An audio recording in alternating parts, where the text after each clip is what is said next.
TD, I'll start it. It's okay. We're recording No, now. well, Joe, TD, it's a Sunday strut. Welcome, welcome, welcome. oh, I'm Travis well, Stanley, former player. Misdeceiving, Stats Lie. man, Joe why you Sean hating on Self. me, There's the man? show. Joe, how There's was a that? show. There you Shots go. up. Oh man. Hey, welcome into the Sunday edition of the Strut podcast, the Sunday Strut. It's about 7:30 here on Sunday night. Coming to you from three corners of the state with Joe Cashin, Info Nexus, and Steve Chili Childers. And gentlemen, it was man, we got a lot to unpack in about a 35, 40-minute period, right? We got a lot to unpack, so we'll get right into it. And I'll say it right off the get-go before we get into our normal structure. But I think old number 7, and I ain't talking about Jack Daniels. I think old number 7 showed a lot of people what he could do when he got an offense that better aligned with his talents and his experience. Man, I'm super proud of what Jared did. Man, I'm super excited about how he can play the next 4 or 5 games and stay healthy and keep leading his team. And what an opportunity, Joe Chili. I mean, to take this opportunity that he's been given, that he's been waiting on, right? But under circumstances, right? I think he would choose that it would be for better circumstances, but it's his time to step up, and he did. I think it's just one of those things where it's like perfect circumstances or the perfect storm, whatever term you want to use there, kind of align itself to happen. Because I think all of us know, all of us being the three of us, anybody who listens to this or is a Coastal football fan knows that Grayson did a terrific job running Jamie Chadwell's offense, and he was, learning the Beck system as you saw him get better and better each week. But Oh like we man, said did in the he? last podcast, we all three felt that Jared Guest was going to have better opportunities to show what his skill set was when it came to running this offense. And we referenced that in the last podcast. Mm-hmm. And I'm excited, like you guys are, to see what he's going to bring us going forward, because there was some terrific throws and catches last night. I looked at you, Joe, through the window at one of those Yeah. Jared Brown catches, and you and I were kind of like, whoa, that was awesome. So I'm looking forward to seeing what else happens here. See, I'm going to go back to the first of the year in our New Year's resolutions as to what I saw last night. Mm-hmm. I'm going to go back to what this team needed to be with a new coach and with Grayson coming back in a new system. I wanted to see a team that wasn't wholly reliant from top down, inside and out, on number 10. Now, listen to what I'm saying. I want 10 out there, right? He's the guy, and he's been the guy for 3.5 years. Face of the program, 3-time player of the year in the league for a reason, right? We had to go without him last night and may have to go without him, an indefinite period of time going forward. That's kind of what all indications are about. What we saw last night is that's what we continue to see. We're going to be in pretty good shape. But we had a team last night that played with a level of confidence, Mm-hmm. energy, Yes. want to. They didn't skip a beat because 10 wasn't out there. Again, I'll go back to what I said earlier this year. I felt like, there was so much pressure from the top down. If we didn't have 10 on the field, that just affected everybody. That affected everybody inside that organization, and it wasn't good. It was like, if we don't have him out there, it's kind of like, oh, what are we going to do now? We didn't see that last night. We didn't see that at all. We saw a team that played with an enormous amount of confidence. Like, they went out there, they were going to win the game. I had a guy who's close to the team every single day. We were talking at halftime. He's like, I hadn't seen this kind of confidence with that 10 on the field since I've been around.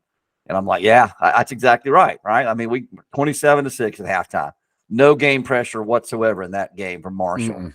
Last None. night. I mean, we came out right away. Jarrett, first pass, he rips one 39 yards down the field to Jamison Tucker. Here I am sitting there last week thinking, hey, let's dump it off a little bit. Let's throw a screen or two. Let's get him. No, we're not worried about that. He's going to be, we're going for the downs on the first play. And like Chili just mentioned, he's ripping balls in there last night to receivers. They're like, whoa, you look at that arm talent, right? That's what a lot of people behind the scenes have known and seen for several years. And last night it was on display in front of everybody. But that team played with confidence. They played with energy. They played with an edge.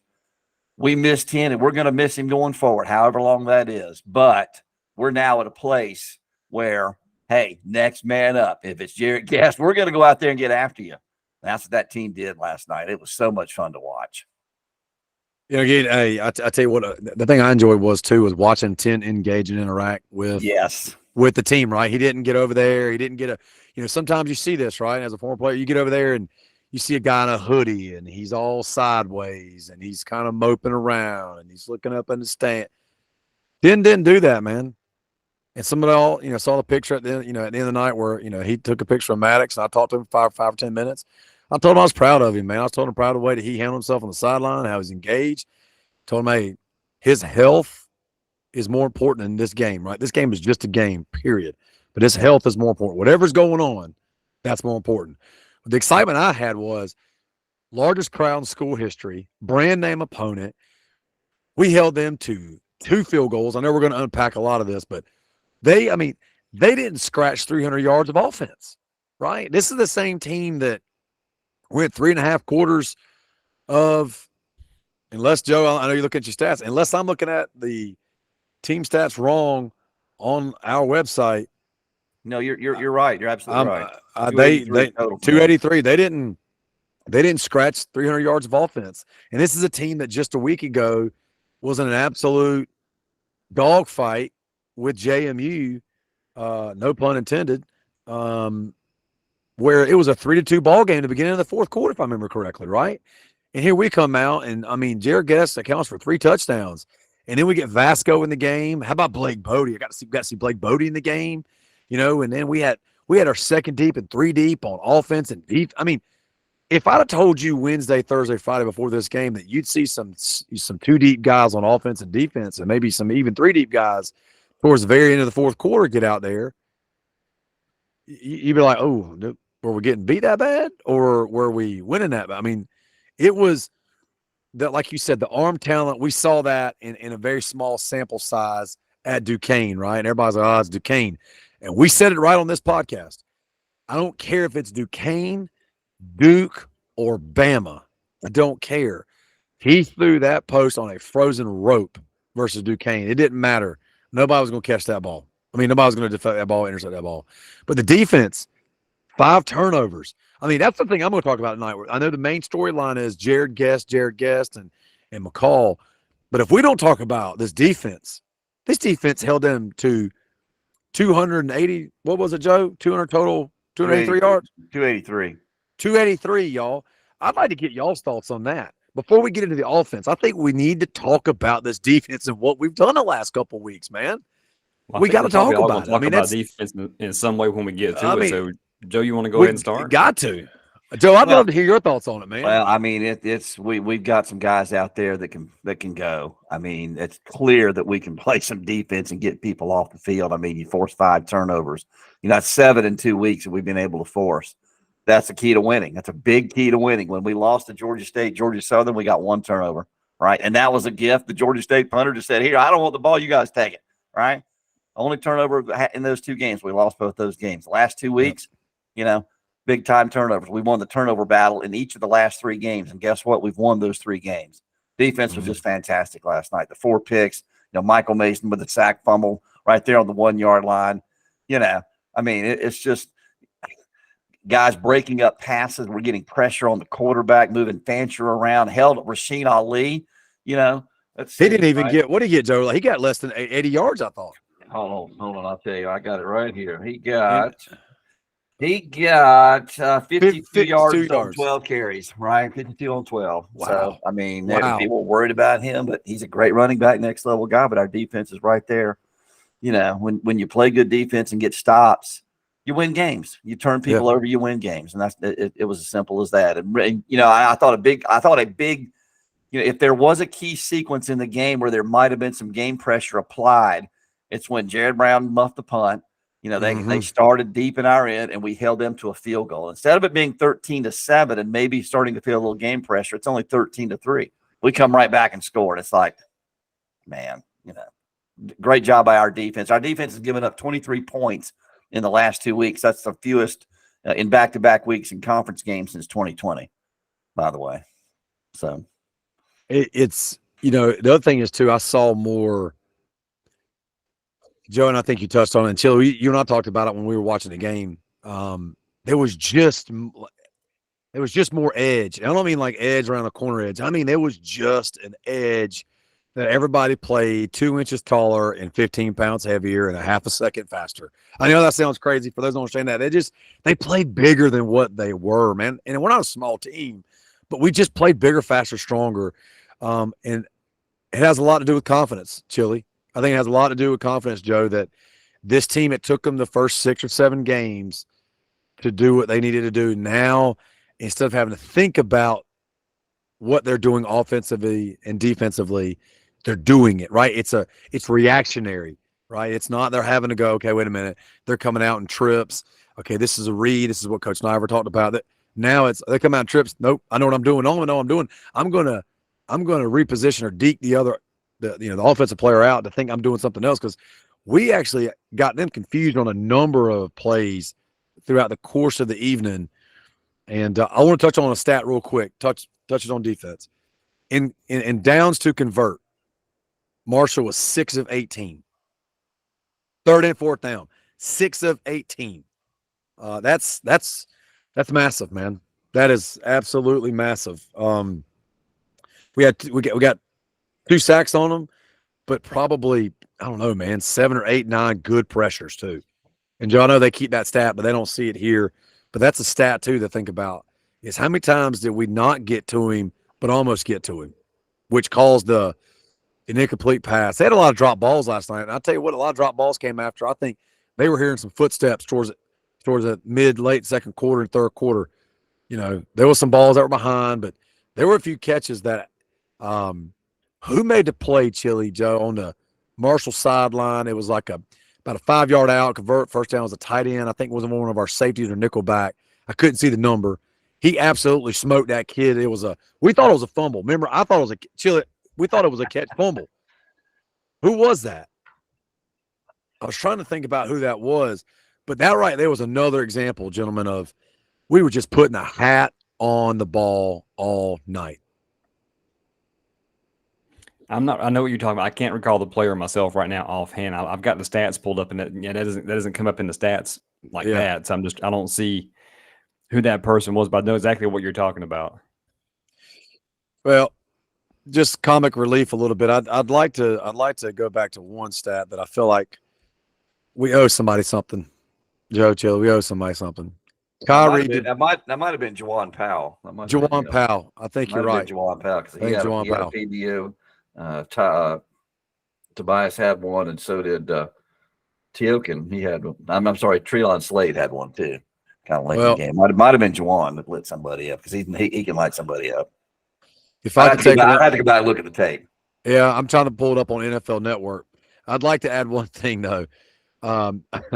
As you look through the passing stats, so I know we're about to bridge over to offense here in a short minute, but Kyrie Duplessis, poor kid, his QBR rating's terrible. He's 1 for 1 on completion for -7 yards to Vasco. We're gonna have to give that kid another chance to throw the ball before the end of the year, see if we can get that QBR up a little bit. I see that as a positive. I'm gonna tell you why. That's one less person we got to worry about working in the rotation, so we can get a little more streamlined with who we're playing at quarterback. So Duplessis, you're off the table. We'll just keep it with Guest. We'll keep it with Vasco. Maybe 1 or 2 other guys that have been working. So that's one less thing to worry about for us when it comes to our game planning. That's how I'm going to look at it. I saw that stat and I said, man, we got to give that kid a chance to throw the ball again one more time before it's over here. You look at the Ark State game. He put it right. He put it right there. Davis and Tucker's got to make that catch. Duplessis threw the ball right there at the Ark State game, and Tucker's got it. And they get bounced off his face mask or something like that. He can throw the football. It's just that play just never really. It just didn't have the spacing. Didn't develop. It didn't develop. Didn't develop. Short side the field. Tight. We were inside the 25 or 30, if I remember correctly. But I had to pick on him a little bit, man, because that was if you could take anything away from the passing game, that was about the only attempt that did not go our way most of the night. Jared Guest, 14 of 20, 289, 3 touchdowns, INT. But that INT was a joke. Man, they had Pinckney wrapped up better than a blanket on a baby, man. They had his arms pulled back, man. I was right there. We could see it. But Joe, Chili, we'll get right into it. What are some of your points in the defense and offense before we bridge over into offense? Talk about Jared Guest defensively. What were some other things that you were takeaways, good, bad, or indifferent from last night? I mean, I think I've said all I want to say about defense. I mean, forced a bunch of turnovers, got a bunch of stops, kept them out of the end zone, did what you had to do to win. I mean, this defense is really playing better. And again, you force turnovers, you win. 2-3 September turned into a 3-0 October, primarily because we're winning turnover battles, in my opinion, on defense. And, we had Grayson kind of settle in and, play with less pressure on himself in the App State game in the first 3 quarters of the York State game. And you had Jarrett Guest step in last night offensively and just, look like a guy that everybody except the public knew existed, right? Yeah, and I don't really have like defensive and offensive points on this one. I was thinking about, I just put the blog up, and this is where I'm going with this, is I noticed as I was going through the stats that there's not going to be a stat that jumps out at you unless you're like looking for something that's, for lack of a better word, sexy to talk about. And Jared Guest was the one that we all kind of raised our eyebrows when we saw what he did and how he performed. But from my blog, I just posted, I'm going to read this quick little excerpt that we had 7 different shots carry the ball, 7 different shots caught a pass, 4 different shots intercepted a pass, and 3 different shots had a quarterback sack. And then we also had 5 more defensive players get a tackle for a loss. So that's just what I wanted to talk about too, is just not really an offense or defense thing per se, but to me, this individual idea, at least some of these people who we didn't talk about as much this year, are beginning to show up. We're now at 5-3, 4 games left on the season, and there's a new cast of characters popping up. We've had the ones we've talked about from day one, from kickoff, from before UCLA. We knew who the vocabulary was of the guys, or the whatever you want to call it. But now we got new names coming up, and we're talking about that are making their way into the stat line week in and week out. And I mean, it's all hands on deck. And I love the idea that we're now getting more of a team type effort. Like, we didn't talk about Max Balthazar. We didn't talk about Javen Simpkins or Jamison Tucker or some of these guys in the very beginning of the season, but they're making their way into our every podcast talk because they're making a major contribution now. So one thing I wanted to bring up was not necessarily a defensive or an offensive point, but we've got some really strong individual performances that are lifting our team up right now. That's 3 wins in a row coming off, that insane road trip streak we had to go on with those 3 away games, Joey. I know you travel right along with them. I'm just thinking about those guys and how they're beginning to step up. And I went into greater detail in the blog this week about, who did what and all that kind of thing. So just check out the blog if you want to see more about that particular thought. But my first thought was the strength of the individuals are making the team better. Mm. And you saw that in the confidence last night. You saw that in the way that team played confidently, right? I mean, it didn't matter who was out there to them. They're just going to go play. I mean, DeAndre Coleman, wide receiver. I mean, big time kid out of Alabama a couple of years ago, right? We throw that fade over there. It's like, that's DeAndre Coleman making a touchdown catch. His first at Coastal. How about that? Deion Fountain catching a huge 3rd down pass, First, I think that's the first, he's caught this season. He's been in a couple of games. But again, that goes to your point, Chili. I mean, new guys are kind of emerging because we're playing with confidence. We're kind of coming together. It's like Coach talked about in postgame, right? I mean, it takes time when you get a new staff and a bunch of new guys together. During the course of the season, if you're doing what you need to do, you're being coached up and the kids are listening and they're applying it and they're practicing that way, things will eventually coalesce. They'll come together. You may have some rough spots early. We had some rough spots early. Look at us now. We're playing pretty good football, right? I mean, you still have 4 games to go. 4 games to go. I don't know if we're going to get to the Sun Belt Championship. That's still that's a hard bridge to cross right now because we're going to need to win and get some help. But we're 1 game away from bowl eligibility. We can still win. Obviously, we can win more games, but things are starting to come together. It takes some time and it takes some patience, like we talk about. And I think we're kind of seeing that come to fruition now as we are about to hit the month of November. Yeah, and to add to that, too, Joe, talking about receiving core, 3 players had 2 catches. 3 more guys had 1 catch. But then I was looking at that stat line where it's got like the number of receptions, their yards, touchdown, and then the longest reception. Out of those 6 guys, 3 guys had caught 2 passes. Longest reception was 31, 39, 31. And then the guys who caught the one catch, DeAndre Coleman had one for 27. The other two guys Mm-hmm. had one for 7 and one for 6. But there's different guys making plays. That's the point I'm trying to get at. And I agree with you, Joe, 100% about that. And what you just said too is just I'm liking these individual guys popping up right now at this time of year because I guess we're on the eve of the home stretch, if you will. Yep. And here's the other thing: is the collective, the individuals to the collective good. You got Jared Brown, you got Sam Pinckney, you got a couple of DeAndre Coleman, who scholarship guys, right? But then you've got folks like Fountain and Duplessis and Alamo and again Coleman after a couple years, and now Carr. You got guys that come from different paths, right? Some were scholarships, some were walk-ons, some were transfer guys. Coleman, it took him almost a year and a half to really get healthy when he got here. Because I remember when he got here, there were some things they had to redshirt him for, and he's worked through that. Got bigger, faster, stronger. I mean, that catch he made in that corner of the end zone, that was the type of dominant player that he was back in high school. And I'll tell you what, you get a Jared Brown, a Sam Pinckney, a Coleman, and then you get a Tucker and a Duplessis. You run 4 or 5 guys out there in concert, 3, 4, 5 sets. Pick your poison, man.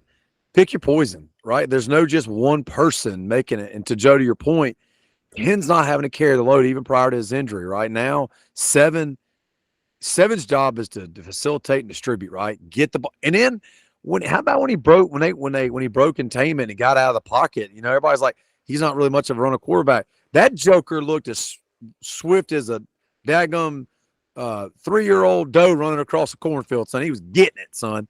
He So was you're saying that his absolutely skill getting set it. is misdeceiving to his run game. Is that what you're saying? See, there you go. That's How about That's that stride though, man? That stride was just he was stroking impressive. it, son. He hit another gear and there he goes, and he just looked like a gazelle, just trucking it down the field. I thought Lane and I looked at each other like, look at that, huh? But we look bigger, faster, stronger. And I said that in camp, right? Now you're starting, Joe, to your point, and to Chili's point, the collective contributions are now allowing the individual athletes to play to their level in which the coaches saw that during camp, right? We talked about that. Like Jared Brown, how many tackles did he run through, right? How many tackles did Sam run through? How many tackles did our running backs run through?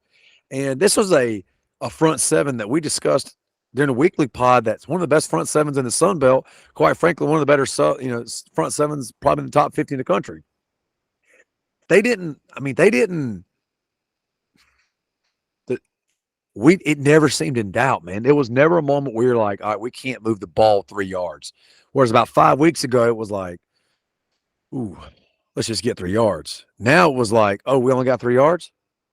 Like it was fun to see. It's fun to see the evolution of this team and see these guys coming to their own. But like you said, Chili, there's some stats we could pull out. I know Joe's got some things he wants to touch on real quick. Real quick to your point about being able to move the ball 3 yards. I want to get some kudos to the offensive line. They graded out at 83% last night. 19 knockdown blocks in the game. Will McDonald at 91% was the highest graded offensive lineman, and our knockdown king was Dylan Luther, and we played 10 guys in there last night. And those guys are just continuing to get better. Are they there yet? No, but are they getting better? Yes. Joe, you know what else didn't happen? You know what else didn't happen for the first time in 4 games last night? I picked on Will about this. His helmet did not come off. Yeah, and it was Zach Elam with a helmetitis last night. Zach lost it a couple of times in there. Old Zach, he's starting at center for us right now, and he's a tough. That kid's a tough kid in there. I like Zach Elam. How about this though? You want to here's just a couple quick stats, Chili. I want to throw out there. So 20 first downs. I like this. I like to break down 7 running, 10 passing, 163 yards total net. Joe, I think, or Chili, was it you that really harps on the 150? Or is that what it is? The 150 watermark is if we get to I remember the discussion. I don't recall who said it, but I do know what you're talking about. I don't know. Yeah, I think the 150. Yeah, the 150 watermark is where we've got to get to. Maybe that was you, Joe. You like to see 150, 150 and 250, right? Those are the numbers that if we hit those numbers consistently, we're going to be in the game. So we had both of those. We were at 282, but here's the best part. We are now 5-0 when we do not pass the ball more than 29 times. Mm-hmm. Jared Guess was 15 of he was 15 of 22, or we were total 15 of 22 because that's right. Duplessis threw that punt pass, but we only threw the ball 22 times. That comes from an effective run game in each week, and so to get a little helmet on for those listeners out there, when your run game gets a little better, now the front seven and the secondary have to acknowledge that in their game plan, where maybe the first 3 or 4 games we didn't, the last 3 or 4 games we have. So they have to acknowledge that. What that does is it allows lanes right behind that front seven to open up from the passing lanes. Then as they scoot back, Chile, I noticed this, they made an adjustment. And I keep saying that because Chile and I were up in we had the alumni event this weekend. It was homecoming. Alumni board gets to go up to the President's Suite just to hang out with our families and whatnot. It's pretty cool. But we were sitting there, Chile. We were sitting there, but you could see after we hit them a couple big times, Joe, you could see the defense take about 2 yards back, right? They cushioned up a bit. They gave a little more, and that allowed for some of the larger runs. That's a little foreshadowing in the next week because that's what ODU did to JMU. Man, they hit them late in the second half they carved them up, and we'll get into that. But now that, Joe, and I'd like to get yours and Chili's thoughts on this. Now that our run game is over 150 yards, I think the last 3 or 4 weeks, correct me if I'm wrong, Joe, I know you got the stats there, but the last 3 or 4 weeks, we've gotten over 150 yards and over 250 yards of passing. They now have to balance their approach to our offense defensively, right? They have to acknowledge that both sides of the ball are being productive with less plays. And by doing it less than 29 attempts, that means they know that we're going to try to hit them for a 7, 9, or 13-yard pass play. Or a lot of these pass plays are dump offs and flash screens and now patterns that, Jared Brown and them are just taking, it's interesting to see that dynamic. But I'd like to get your thoughts on that is as we've progressed the last 4 games in the Tim Beck, Travis Trickett offense, I'd like to be in the opposing team's film room the first 4 weeks versus the last 4 weeks. I'd like to get y'all's thoughts on that. The only thing I can think of, honestly, is what we've kind of said already is what everybody else is going to be saying as they get ready for us is we've got different people to look for because I think in years past you could kind of go, well, the offense goes through Grayson. So if we can kind of put what he does under wraps, then we've got a pretty good shot. I think now we've got all these different guys that have emerged and are emerging. That's going to make it more difficult. I remember as a basketball coach, if you had a strong starting 5 and no one stronger person was a good shooter or a good defender, if you got a strong 5 going across the board, that's going to be really hard to game plan for because you don't know what the strengths and the weaknesses are. So we've got guys, like we said a while ago, these different guys that are popping up. Who do you stop if somebody else is going to, if you stop this one guy, the other guy should be having a pretty good game. So it's really, really hard to kind of clamp down on one particular thing. It just, in my opinion, it's going to be very difficult for these next 4 games coming up. Yeah, we need Braden Bennett back. We kind of missed him. Our running back room was a little depleted last night. And our 2 leading rushers, I know we rushed for 145 net. Our 2 leading rushers last night were Ethan Vasco and Jarrett Guest. our two quarterbacks. We really like to see if we can't, that they complement the run game when they have to. Not the ones that were, feeding the ball 10, 15, 17 times a game. However, you still want to go for that 150. You get there, you're going to be in good shape. And however you get there is how you get there. But we need Braden Bennett back. It'd be great to get him back. Hopefully he will be ready this coming week at Old Dominion. I like to get a word in about just a week and the night, the evening, whatever you want to call it in general. It was homecoming. And I honestly believe that's probably the best homecoming we've ever had. We had the record attendance that happened. The game, the way it ended, and it gave me a chance personally to kind of connect with some people that I hadn't seen in a while and, kind of get to know from the podcast. I also noticed this. Someone tweeted this out, and I just kind of found this amazing that so far this season in our home games, we are averaging 500 more people in attendance this year than the best year we've ever had, which was last season. So we're averaging about 500 more people coming to the games. Yes, that's 500 teal cheeks and teal seats, if you will. There we go, baby. So that's a very positive thing I wanted to bring up, that this was one of the better homecomings just because of the outcome. The attendance was there. as I was walking to the tailgate, Joe and TD, Dan Sign, one of our friends of the show, stopped me because he saw my Strut shirt, Joe, that you're wearing right now. He saw me with mine on and he goes, "Hey, Strut Podcast." And I said, "Hey, I'm Chili." And I kind of reached out to shake his hand. He goes, "I would watch you guys on YouTube, but I just don't want to." And I said, "Is it TD?" And he goes, "Yeah." Interesting. So that was kind of funny. He doesn't want to look at us, but he wants to hear us. And Dan, I know you're listening, and I appreciate that. Dr. Benson, thank you for your kind words and pointing out that kind word to TD. As we said earlier, misdeceiving. The president of the university, Joe, is listening, and he has heard misdeceiving. We definitely appreciate his tuning into our podcast. Love Dr. Benson. And to your attendance numbers, those are not misdeceiving. We had all those people there last night. And one more thing that's not misdeceiving is the video that's come out on Twitter of Josh Norman in post game. Did y'all see that? Yeah, man. How cool was that, man? That was pretty cool, man. That? Yeah. I talked to Josh right there in the parking lot. He pulled up. He and I had a couple minutes. That was we've had the same parking spot. We've been in the same area since after I graduated, man. So like a lot of the guys that come back, they'll know they'll swing by, man. I talked for about 30 seconds, but it was good to see him back, man. It was Did good. you get a Strut hat? I don't know. I didn't know, but we did sell some. That reminds me. Hey, Don Hovis, Sherry Johnson, help me out, guys. There was a couple 4 or 5 that I wanted to give a little shout out to. Jason Repack, to who else, man? There were so many. Wayne and Wayne White and Trey White, they listen. Then there was Brad Thompson, his nephew's the one on the offensive line. Man, we had some people come up at the golf tournament, at the alumni scholarship golf tournament. Deacon Scott Ross was there. Deacon Scott Ross was there. Smitty, saw Smitty there. Smitty was there. A lot of these folks listened to our podcast, man. It was great. Coach Schnall, appreciate a few minutes. Looking forward to covering basketball here soon.